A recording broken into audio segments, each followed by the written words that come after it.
Okay, so welcome back to the Jumping Through Hoops podcast with myself, Hannah Charlotte. Now, this is episode 74 in the series, and I'm really excited today to welcome Claire Mockridge, who I've actually known for, I think, quite a few years now. I actually can't remember when I met you. We have met in person, I think, a couple of times. I think we might have been on a couple of retreats together in the past. That's right. Yeah. I'd say it's probably about 7 or 8 years. Must be, it must Yeah. be. And I Maybe met longer. Claire, I met you, Claire, didn't I? Within the fitness industry, because Claire is a fit pro, mentor, and an advocate for body confidence. And Claire has done so many things over her time in the fitness industry. I'm going to just let Claire introduce herself and basically start from the beginning of her story and talk about like to where she is today, which she's actually written a memoir, which we're going to talk about in a lot more detail in a minute. But hello, Claire, and thank you for joining me today. Thank you, Hannah, for the invite. I'm super excited to be here. Excellent. Do I have the mic now? You do. Go for it. I want to hear all about Oh, yourself. yeah. Okay. So I think, as you say, I have had quite a checkered past up to this point. But yeah, I have been a fitness professional. I think I qualified in about 2005. So I'll try not to go through my entire CV here for the listeners. But yeah, so I qualified in 2005, did the standard kind of set up fitness and Pilates classes. Then I specialized in pregnancy and postnatal quite early on. With those two client groups, we have other issues that come along with those populations, things like pelvic floor dysfunction, abdominal separation, which is a core kind of based issue. And once I'd been in the industry and working with those specialist populations for a while, I then realized I'd sort of developed my own sort of systems. So I then went down the teacher training route and actually, created my own training courses for other fitness professionals to learn from my systems and techniques to help other people. And for a good while, 10 years or more, probably about the same as you, I think, Hannah. I've also been a fitness instructor, business mentor and marketing expert as well. And so I guess my story is that I quit teaching my fitness and Pilates classes at the back end of 2019. So it's like I had a premonition. I knew COVID was coming. So I quit my classes before all of that happened and went all in with the, sort of helping fitness professionals cope with COVID, I suppose, really is what happened. Still had all the training courses and mentoring and that sort of stuff. And to get to the point where I am now, if we look at sort of the body image piece, around about 18 months ago, I'm 47 now, turning 48 here soon, just for the listeners' interest. I signed up to actually work with a life coach. And it's incredibly uncomfortable work, working with a life coach. And I think initially I signed up to work with her for money blocks, actually, really, because we all could do with a bit more cash in our lives, couldn't we, really? And I sort of noticed I was in a couple of like loops, I suppose, really stuck in sort of past cycles about reaching certain limits in my business income and that sort of stuff. And I'd worked with this person for 12 months. The more work you do with a counselor or life coach, holistic type person, the more layers of the onion you uncover. Yeah. And actually, interestingly, it was the very final call that I had with my life coach that revealed actually how bad my body image was of myself. Like I knew it was bad, but I didn't know how bad it was. Right. So to kind of go from thinking, or really just like my mind talking myself into thinking that my body was great and there was no issues with it, I could not be further from the truth at all. Right. What was it that do you remember like a defining moment? Was there a question that your coach asked you that kind of gave you that light bulb moment that kind of revealed that to you? Yeah, it's actually the very first line of my memoir, Right. Yeah. which is like a whore. So I feel like that context is everything. But I kind of was just reminiscing, I suppose, really about clothing and the types of clothing that fitness professionals wear. And up until this point, I'd always dressed rather conservatively for my classes. So I'd have like a, vest top on, but over the top of that, there would be a round neck t-shirt. I would probably wear more sort of looser kind of baggy trousers as opposed to leggings. And not yet, you very rarely see me with bare shoulders or bare arms, and very rarely see me with like bare ankles even. So yeah, it's pretty covered. Yeah. And when I say the moment, and I said like a whore, my life coach sort of said, well, what do you think fitness instructors who wear crop tops or sports bras and shorts look like? And that's the turning point. That's what I said. So that's how screwed my own image was of other people and also of myself, because it was basically just being reflected back. Yes. And obviously I don't think that fit pros who wear sports bras and you can wear whatever the heck you like, which we will come to, I'm sure, as we converse more. But that's that's the realistic sort of poor state I was in. Mm. Mm. And Mm. it was on that last call that this sort of revelation came to you. Had you even thought about that being an issue for you previous to that? You're saying you worked with the life coach for 12 months, like you were unraveling, as you say, it's like that. It is when you work with someone, like the layers of the onion that, you're always discovering more and more and more until you're getting to that core of what actually may be the block of certain things. So when you say you on that last call with your coach found this, like, how can you look back now on your life and see, you're saying you would cover up a lot in classes, but do you remember like when that maybe started for you, for example, like in your life, at what point? And Well, yeah, I mean, I think if we sort of look at, where a lot of body confidence issues actually stem from, they're often through no fault of their own. It's often, a parent or guardian that actually has an influence over what we wear or we don't wear. So the easiest way to sort of describe it really is that my mother unknowingly influenced my issues with my own body by not having a particularly good image of her own. So, I mean, it's a deep, dark issue, body confidence. And we can almost talk ourselves into thinking that we have a good relationship with it. yeah. And I kind of, after that phone call I had with my life coach, because it was in the summer last year, I can kind of remember sitting outside with my journal, and I thought, gosh, this is quite dark. This is quite deep. And I just started writing a list of all of the things that I hated about my body. And I stopped at 19. So I thought that was probably enough. Wow. 19 things I hate about my body. And I'm really hoping that, if any of you listeners actually do read through my memoir and you get to that point and you want to do something yourself, I hope your list is a lot shorter than mine, is what I'm going to say there. But yeah, to sort of circle back, like, yeah, my mother had always been quite conservatively dressed as well. And we'll get to some other issues about, some things that you could perhaps do to help with your own body confidence issues a little bit later.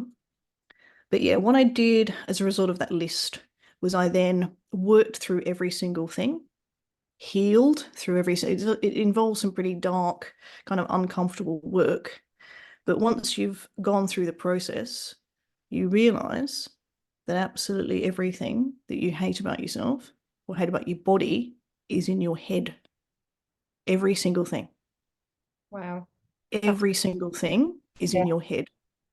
No one is going to get that close to you to see that mole above your left elbow that you're very self-conscious about. Do you know what I mean? And that those little tiny things like that can add up, or a scar somewhere that you often cover up.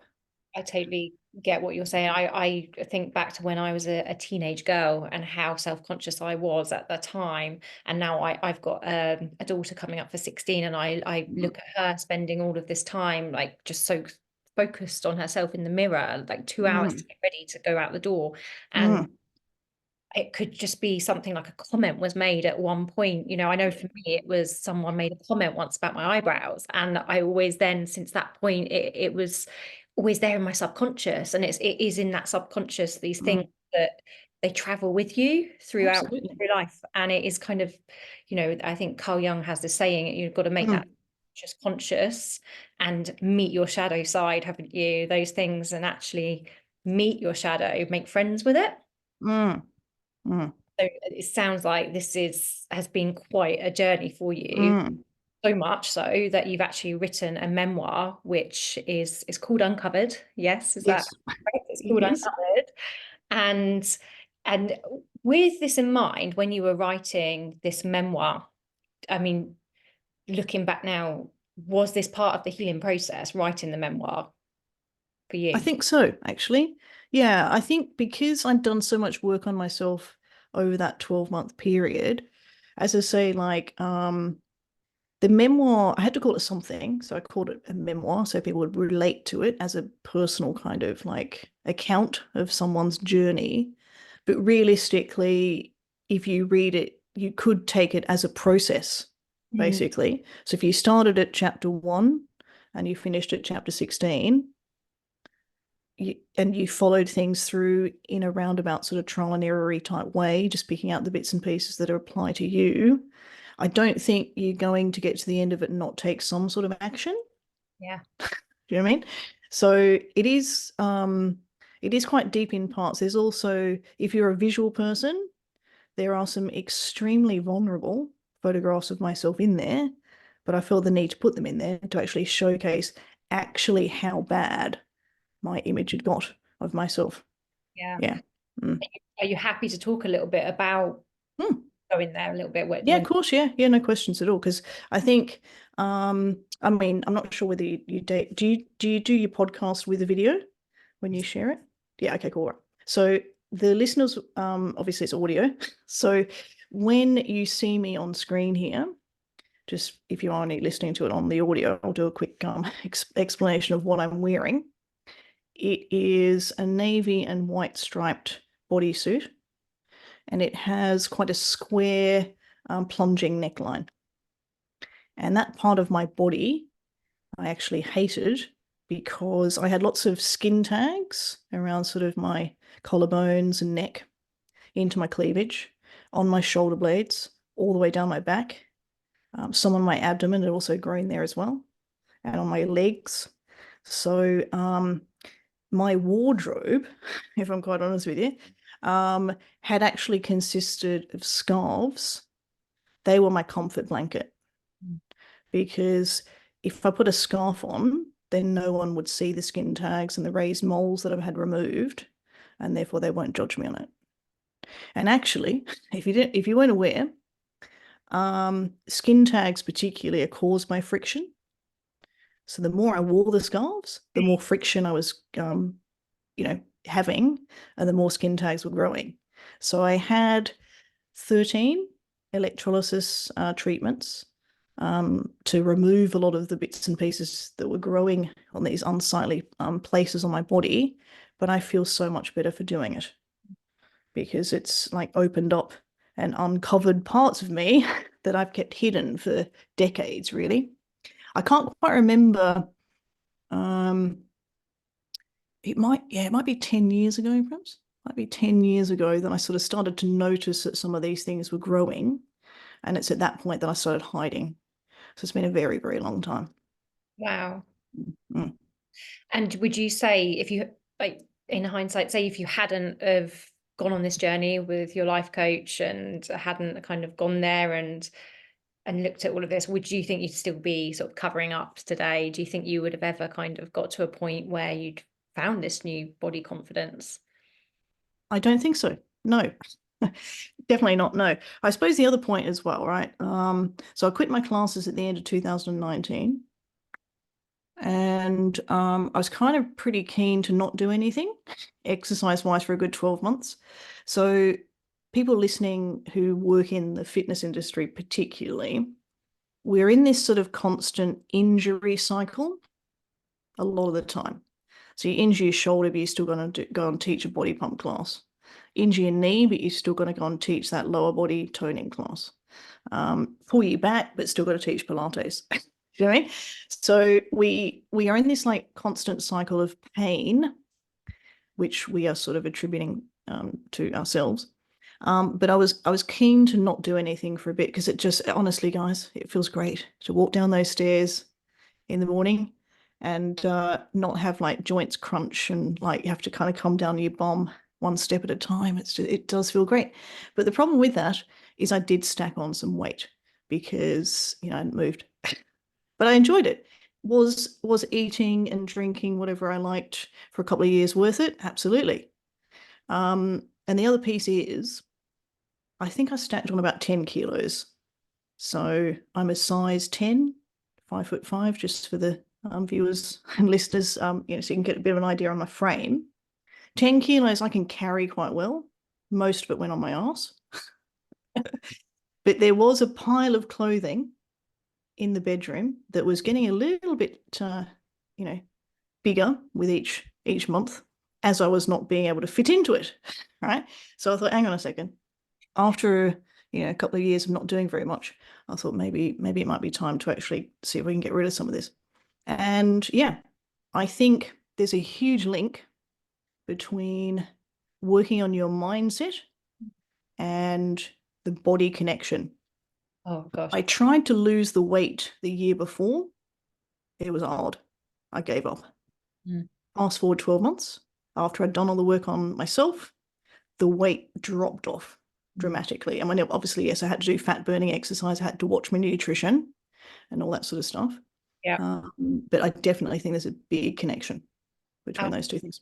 And there's the saying that the inner creates the outer, and there couldn't be anything more true than that. And actually, I'm just looking at you now and like sort of remembering the last time I saw you in person. It is like looking at a different person. It looks like this radiance about you, this glow, and it just you look alive. And yeah, that's a good way of saying it. Yeah, I do feel as though you go on a sort of awakening or almost rebirthing of yourself when you reinvent yourself in some sort of ways. Yeah. I'm not sure whether you've seen the front cover of the memoir, but it's me in a bikini on a beach in Croatia. Never in a million effing years. I don't think there's actually any full body photographs of me. Wow. I mean, when I say full body, even with clothes on. Right. So at some point, I must have communicated to my husband, don't take any full body photographs of me unless I'm like 3 miles down the beach. So when I put this memoir together, I have to actually sort of say, I can't find any.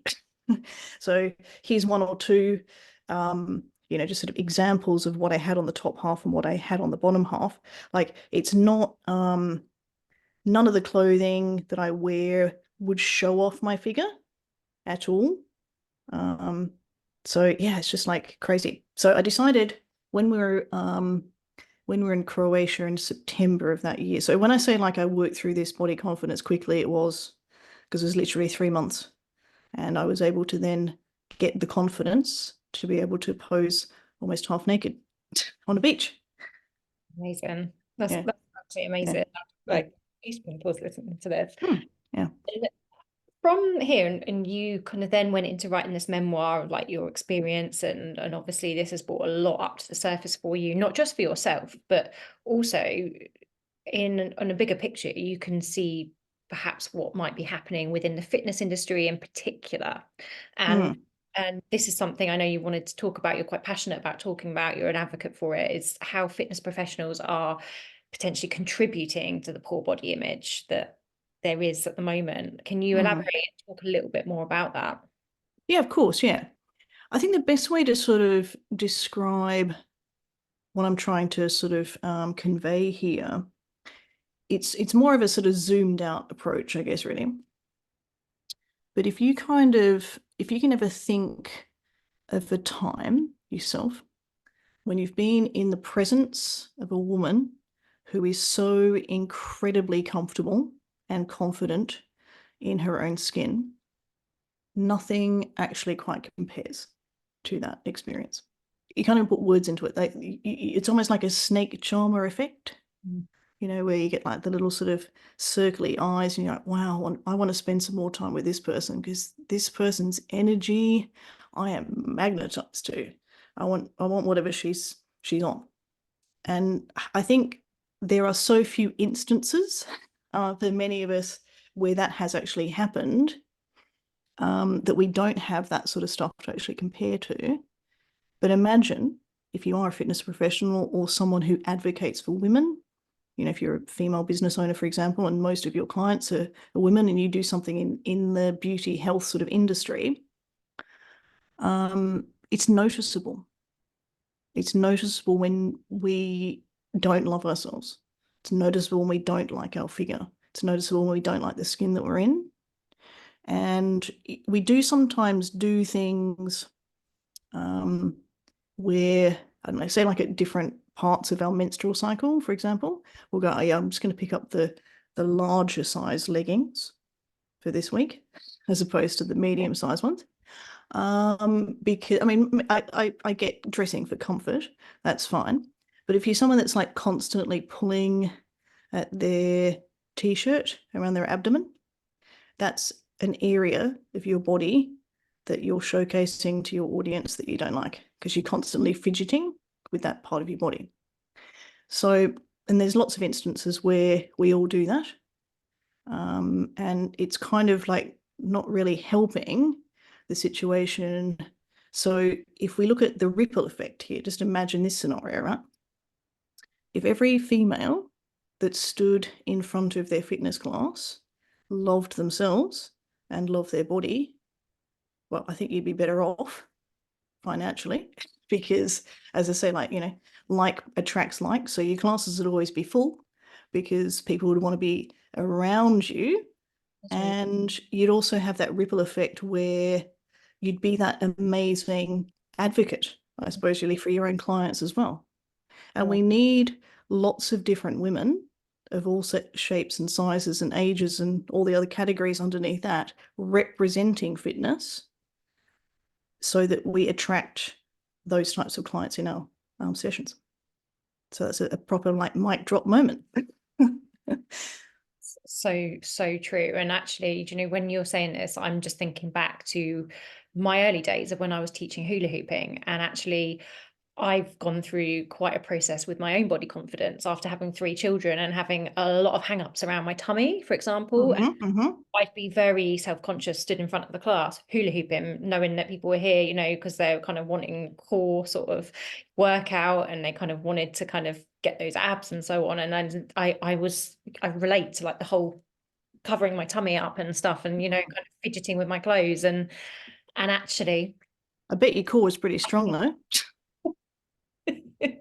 Function, do you know what I mean? Like, yeah.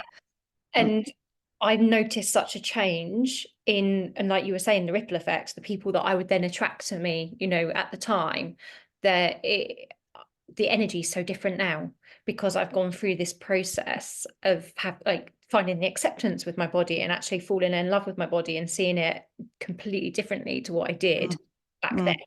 And 100%, you know, like attracts like, and like it's such a ripple effect, and it's so true. And you know, where we kind of, in a way, we have a duty as you know, professionals that are inspiring and motivating and kind of at being positive role models, you know, to be the positive role model. So doing that inner work, I think, you know, from what you're saying here, it's vital. It's paramount.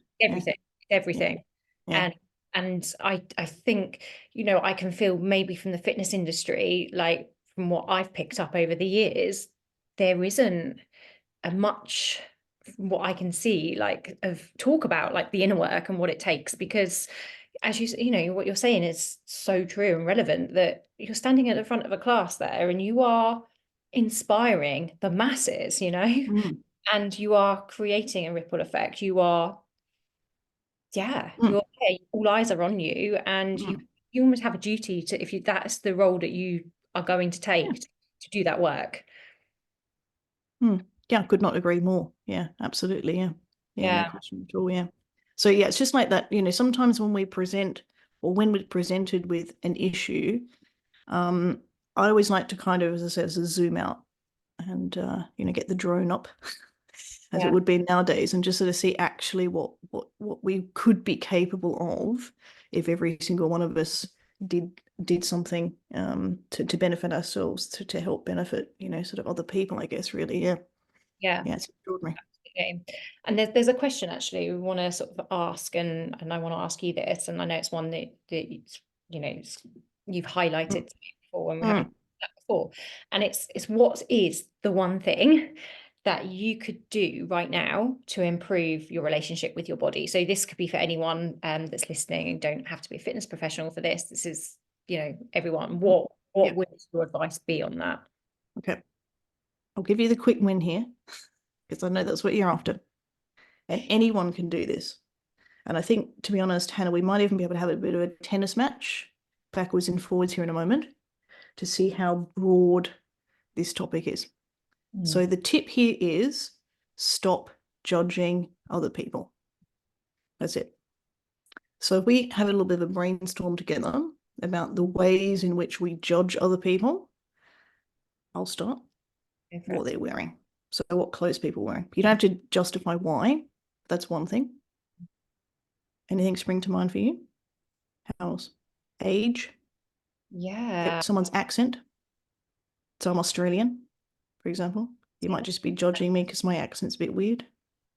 Yeah, when you think about like what you're saying about going back to what you're wearing, it's actually I'm in the gym a lot. I go to the gym nearly every day actually, and there must be so many times that I'm listening into people's conversations. Someone's looking at someone like walked in, and you're like, what do they think they're wearing? And I'm just listening, thinking it's not our place to judge. Yeah, that's it. And I mean, I'm just thinking at times when maybe I've done it, and at times, and sometimes we're not aware we're doing it, are we? Aware. And yeah, there's absolutely, I mean, maybe I've judged in ways of, and this is also mirroring back to me in the past. I've looked at someone's beautiful flat tummy, and I'm like, like going back to the crop top thing, and it's like, yeah, exactly. But that's sort of mirroring back to me from my own like envy at the time, hand on heart, I can say it was like because I wasn't comfortable with my own stomach showing, but God, I think we're judging all the time, aren't we? Absolutely. Like, consciously we are doing it. Shall I read a little excerpt from the memoir just on this one paragraph on judgment? I just happen to have it sort of up on my screen here. Okay. So we judge people based on, these are just examples, right? What clothes they're wearing, their shoes, their makeup, their hair, their weight, how unattractive or attractive they are, their social class, where they live, their accent, how educated or uneducated they are, what time they get out of bed, what their job is, how many jobs they've had, how much they charge or earn, where they go on holiday, what sort of holiday they have, how close they are to their family, whether they have children. The list goes on and on and on and on. So there's your task. Stop judging people. Just become extremely conscious of, as you say, just what you did there at the gym. You're eavesdropping on somebody else and you're like, ooh, maybe I do this myself. Because we're visual creatures. So we do look people up and down. But is it really your place to judge someone on whether they've let their hair grey, like I have? Or shoes, for example. I mean, I wear barefoot shoes. Some people look at them and go, well, they're like clowns, clown feet. I don't care. They're much healthier for my feet. But that doesn't mean that I'm going to judge someone because they're wearing heeled footwear, So yeah, there's a lot of ways in which we judge, and there's so many layers. So yeah, please, please, please. That would be the first tip for me to share. But you're absolutely right. And you kind of answered your own question there, which I love. Because the second part to judgment, and this is a huge thing for me, huge. We all have fears. We're not actually born with them, by the way. These are things that we develop, in those sort of formative years of our life. But I had a huge, massive fear of how other people would judge me. And a huge fear really of how people would judge me based on what I was wearing. in certain situations. Whereas at the end of the day, people should have the right to wear whatever they like in any sort of environment within reasons. I mean, if there is a dress code at a wedding, then obviously you're going to adhere to that. But maybe you are very creative. Maybe you do like, sort of slightly bolder, stronger colours. So you do that. You stay within the, boundaries of the dress code for the wedding or whatever it is, but you make a statement. Do you see what I mean? Yeah. Yeah, totally. So what you're sort of saying really is like one of the most important things here to do is to improve your own, self-confidence and your own relationship with your body, is to stop judging. Stop. Yeah. Start with yourself. Stop. Yeah. Yeah. Because when you stop judging other people, you just become a much nicer human being.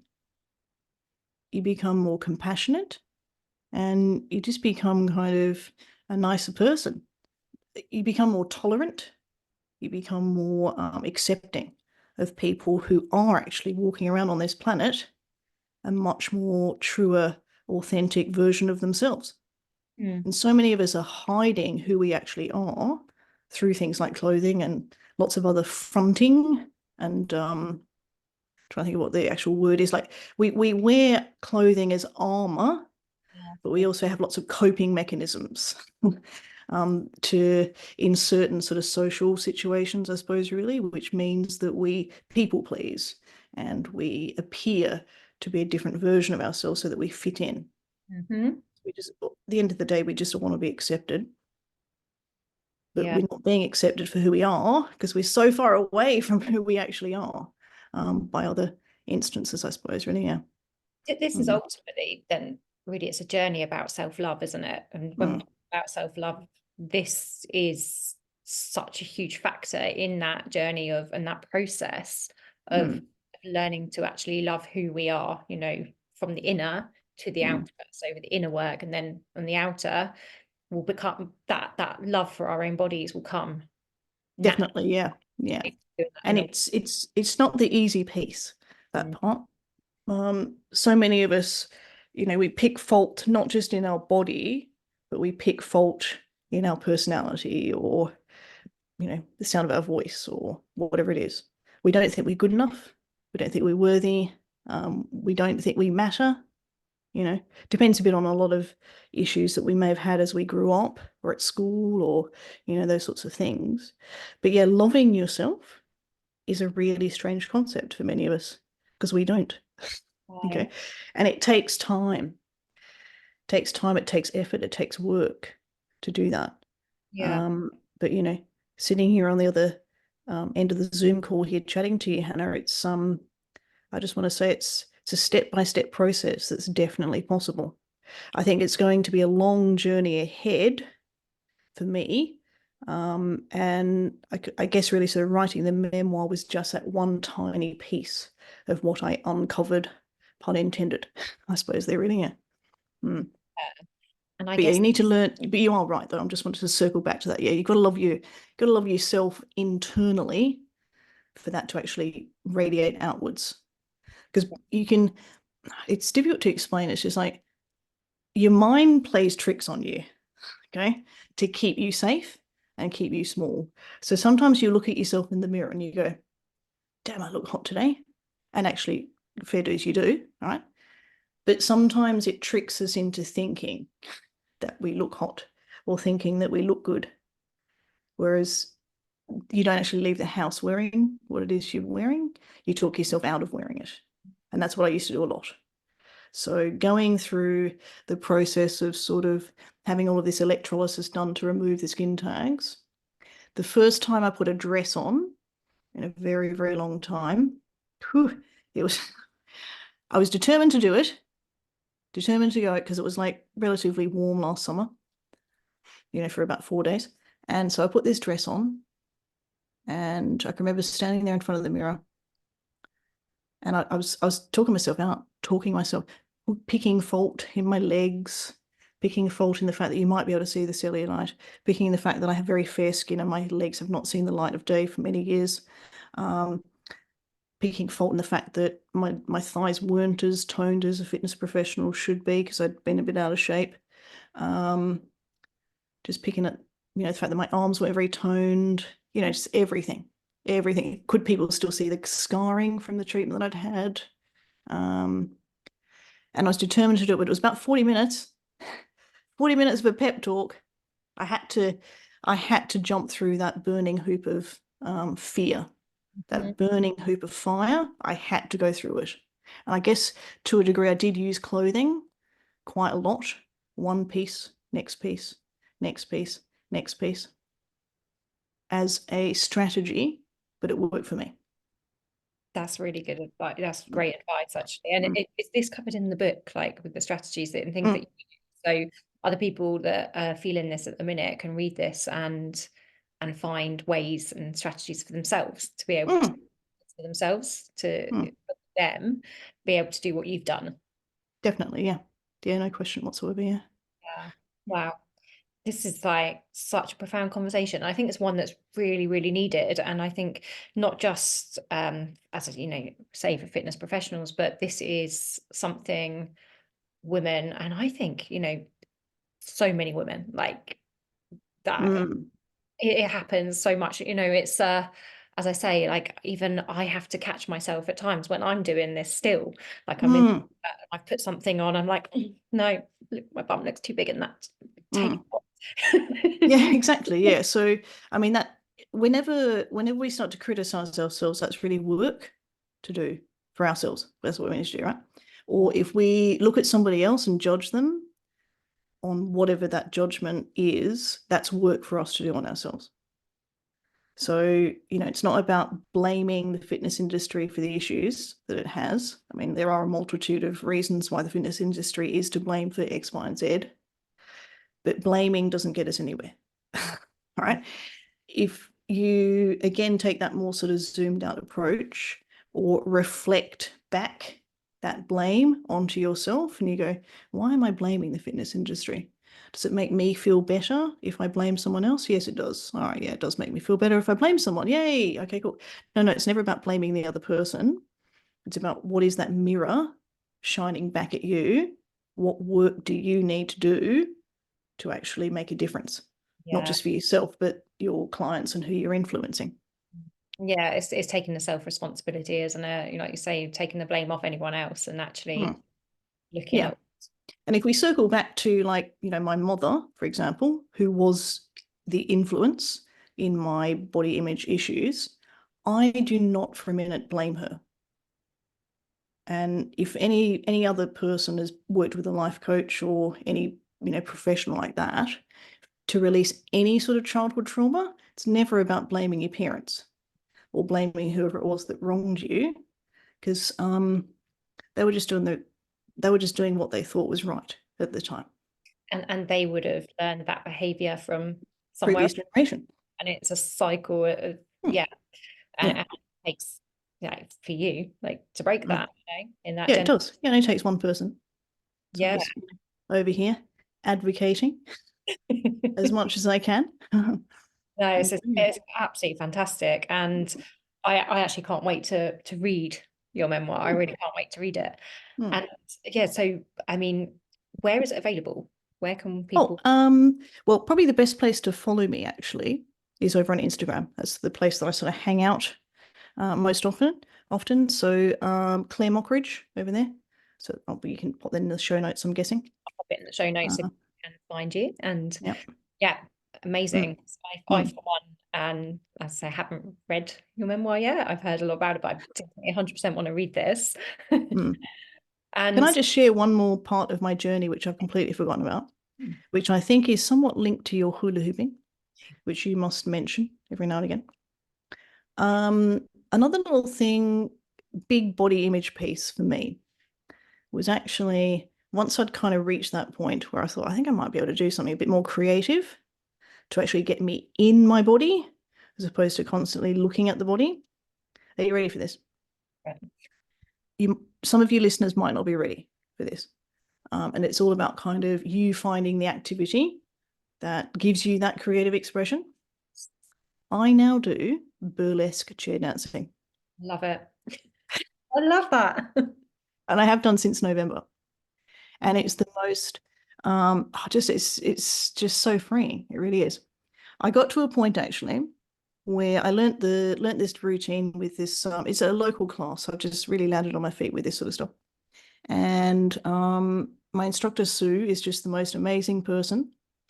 I don't know, everyone in that room is the epitome of body confidence as far as I'm concerned, because Sue has this ability to just shove her ass in our face to demonstrate the first move of the new routine, and we're all like, guess that's what we're doing then.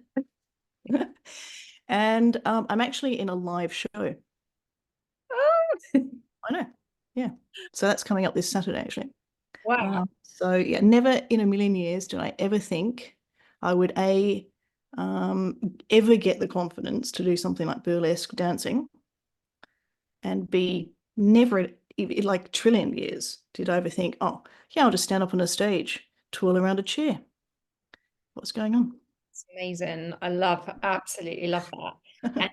And, actually coming back to, I mean, obviously in the fitness industry, we know that movement can help with so many things anyway.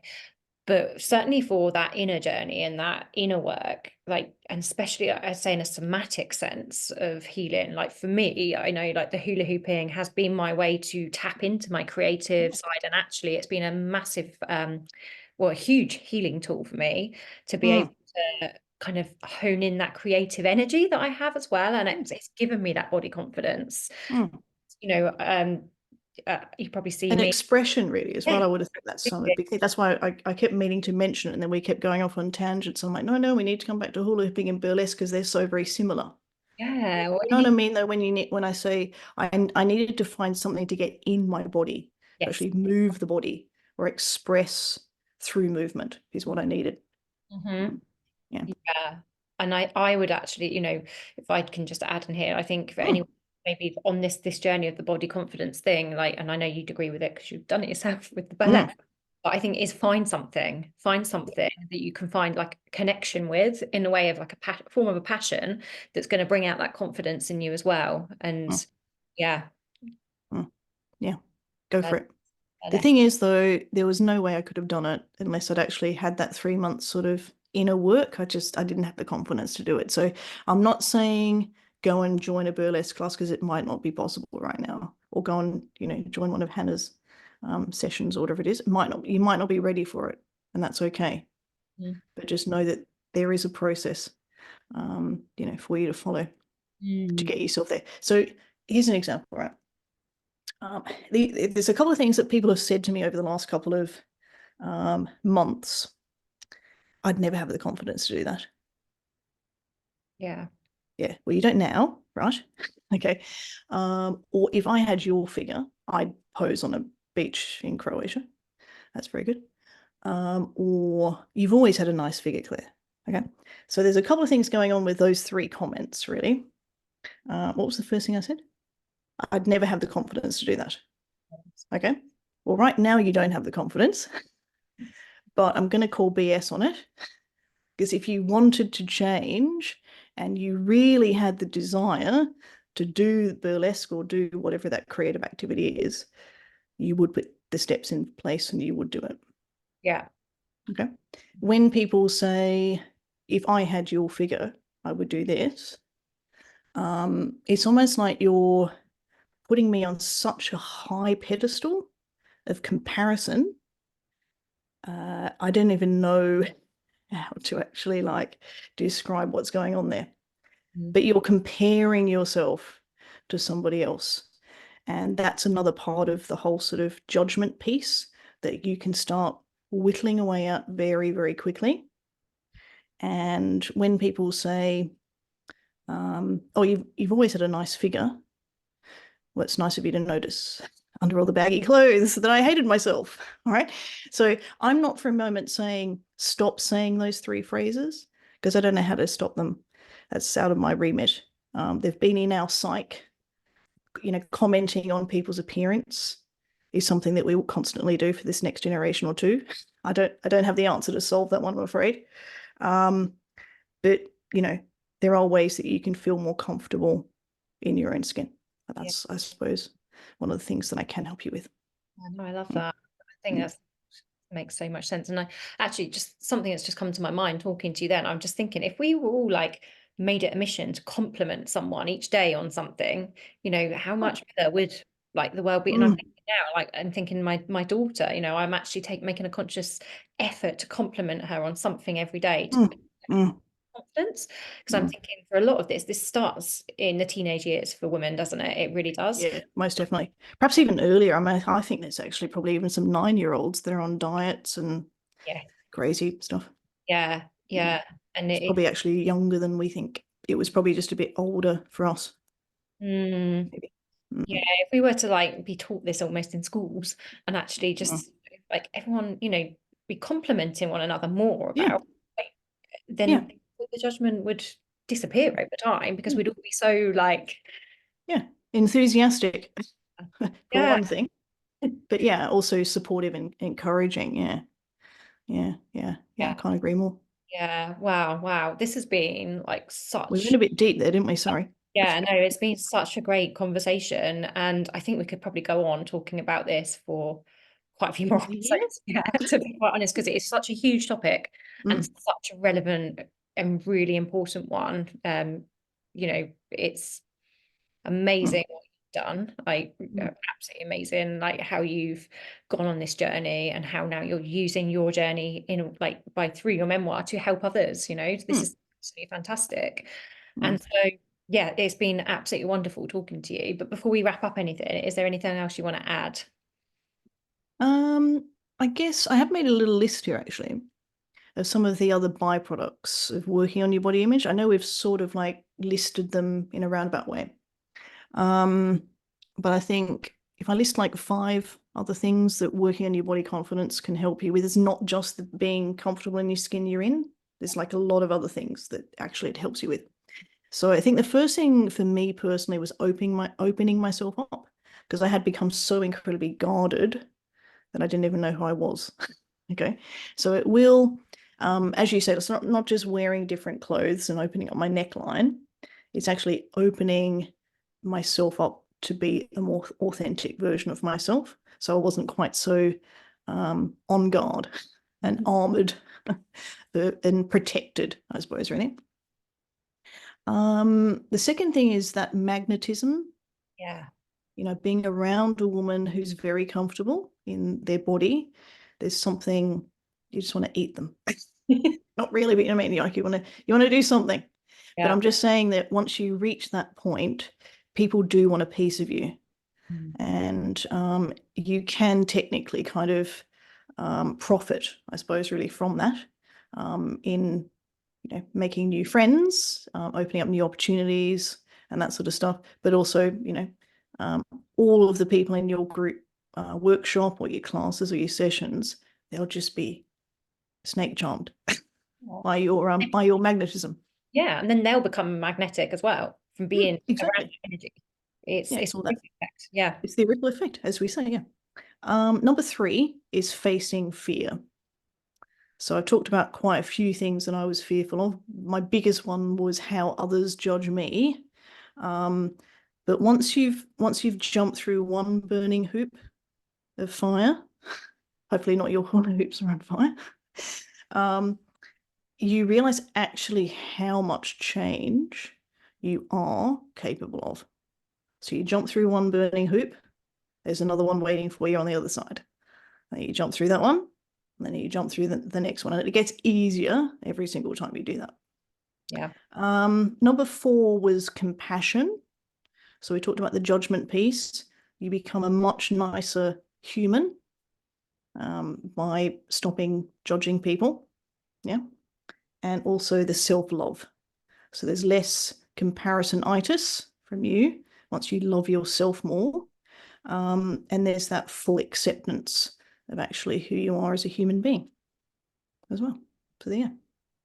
Does that round things up nicely? It's absolutely, I'm just kind of sitting here thinking, this is, you know, when you get like like, I just have like chills like talking about it, because it just feels, this is such a conversation that's just so much needed. And as I said, I cannot wait to read like a memoir for myself. you know, I know the listeners hopefully will go out and grab a copy as well, because it just, yeah, you've been fantastic there. And like your journey actually just as a whole has been, do you ever look back and just think, wow, like Many times. So too, Facebook memories, Instagram memories, I can hardly even look at myself. I just say, oh my goodness, old Claire. Oh, she was so troubled. Yeah. So sometimes I'm like, yeah, I can't look at my Facebook memories. Yeah, it's not painful to remind myself. It's just, wow, I'm so different now. yeah, Yeah. we kind of just evolved, haven't you? And then Mm, we mm, evolve, naturally mm, evolve. We're evolving all the time, and that healing process and going through that is like, as you have pinpointed massively today in our conversation, it is, it's everything. It's mm, everything. mm. Yeah. Go and do it. Yeah. Wow. Mm. Thank you so much for this fantastic episode. And as I say, I'm going to pop all of your details and where people can find you, follow you, and also find your memoir as well over in the show notes. So thank you so much, Claire. Thank you so much for the invitation, Hannah. It's been a blast. Thank you.